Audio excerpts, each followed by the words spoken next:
Welcome to TexAgs Rewind, brought to you by Specs, 4-time Retailer of the Year in the Rollo Insurance Studio.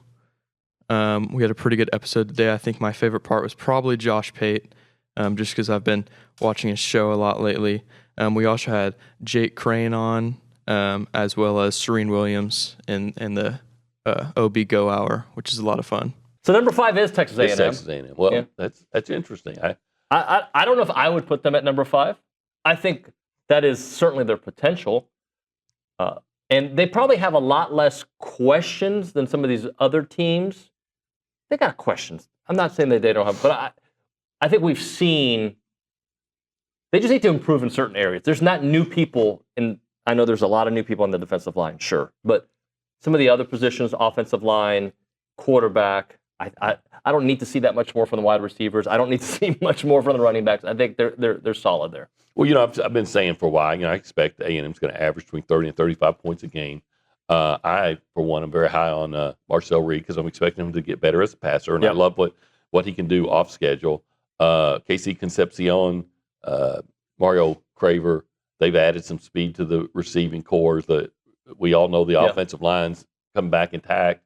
Bocature, I think, is going to make a big deal. And then, of course, you got all SEC Le'Veon Moss and Ruben Owens. The defense. Is the defense going to be, are you going to lose 3 guys taken in the first or second round of the draft and be as good on defense? Sure. And the answer is they might be, because, quite frankly, how productive were those guys, especially in November? And now Mike Elko is going to be, calling plays on the defense, and that gives you a lot more optimism. But you got to prove it on defense. If they're good on defense, they could be higher than 5. Number 4, Ole Miss. Okay. People like Austin Simmons, their quarterback. I find that a little bit surprising. Yeah, I do too. Georgia, number 3. Okay, Georgia's 3. Yeah, losing 13 players to the NFL draft, including 3 first-rounders on defense. They're still loaded. Yeah, we kind of expect that. LSU's number 2. LSU, number 2.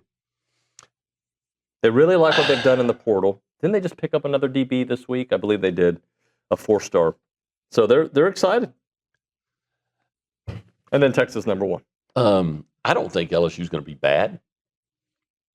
I think they're going to be what they've been. I do too. 9-3, 8-4. I think LSU closer to 9-3. I think, and this may come back to haunt me. And if it does, my son will be the first to give me a hard time about it. But I think LSU is becoming like it used to be for Texas. Charean, let's talk about the local teams in the draft and how they did. I'm sure OB will ask you about Dallas. I'll ask you about the Texans. How did the Texans do overall, in your opinion, and especially understanding what their needs were entering this draft? How do you think they filled those, especially on the offensive line?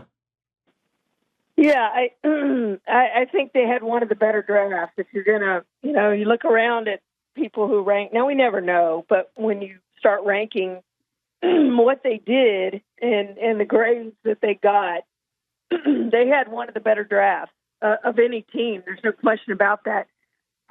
Not only did they fill needs, but they got really good players to fill those needs. They didn't reach for players, in other words, just to fill needs. Those players fell to them. I like what they did at the receiver position, like what they did in the offensive line. I think they're a better team today than what they were a week ago. So I think they had just a really, really good draft. Well, what'd they do at the receiver position that you like? They got the 2 Iowa State kids. I thought were good value picks where they picked them. And they needed help there. They needed depth there. And I think both of those guys will help them. Okay. Again, you never know how these things are going to turn out. But based on where they got them and what those guys can do and where they're going to play them, it's not like they're asking them to step in and be their number 1 receiver. But for depth purposes, I think they made 2 good picks at the receiver position. Okay. All right. So the Cowboys, just starting off with Tyler Booker. How surprised were you that that's where they went when you look at all the other issues they have? Yeah, I agree with you. Ted McMillan was going to be their pick if he was there. Obviously, he wasn't there. Panthers picked him 3 picks earlier, the receiver from Arizona, and he's going to should be a good receiver in the NFL. And that was, to me, that was the Cowboys' biggest need because they got Paris Campbell, but honestly, they didn't address that position in free agency.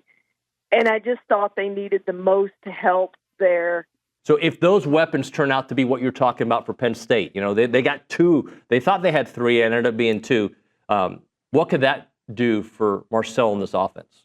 I think it's sort of the same theme we just told with Penn State. It's, any year, if you play the kind of schedule Texas A&M's going to play, also Penn State, but really A&M, you can bank on close games. You can bank on one-possession games. Therefore, just like I said with Penn State, you can bank on 4 to 6 plays in the span of that close game against whoever it's against being the difference. Okay, so it's not, David, it's not just do you have a receiver that can make a play in this moment. It's collectively, it's over the span of 83 plays in an afternoon. Do they consistently have to respect it? Because if they do, it may be that it opens a hole for a tailback to go 70 yards to the house. But offensively, it changes the game when that guy you're playing against has to respect that you could do this. That's balance. Like, that's offensive balance. Offensive balance is not looking at the stat sheet saying, we ran it 40 times, we passed it 40 times, we're balanced. Balance is that safety cannot creep another step and a half down into the box because he knows you're willing to throw it to this guy in the slot. That's balance. And so you either have it or you don't based on your personnel. Josh, last thing for you. I don't know if you saw it, but Billy and I went shopping for Jordans last week at Academy Sports and Outdoors, and I see a future next time you visit College Station that the 3 of us go find some J's when you're in town. If I did that, I would also take a picture of the receipt and I would tweet #Academy X Jordan, and I would tag Pate State, I would tag me, and I would tag Academy because, David, I'm told that you may get some gift cards out of that deal. I can confirm that. It's not even a rumor. I can confirm that. Yeah, look, and again, I would say this if I was going on a Texas show. I mean, if we're going to sit here and I'm going to play the game as a former defensive coach of who scares me the most, Marcel is right up there because exactly the same reason I said Lenora scares me. Because there's nothing more debilitating to a defensive coordinator, defensive player, to stun him on first down, it's 2nd and 9. Lock him up on 2nd and 9, it's 3rd and 7. Lock him up on 3rd and 7, Marcel Reed makes the guy miss. I may have called a great blitz. We may have got pressure off the edge, makes the guy miss and runs for 8 and extends the drive.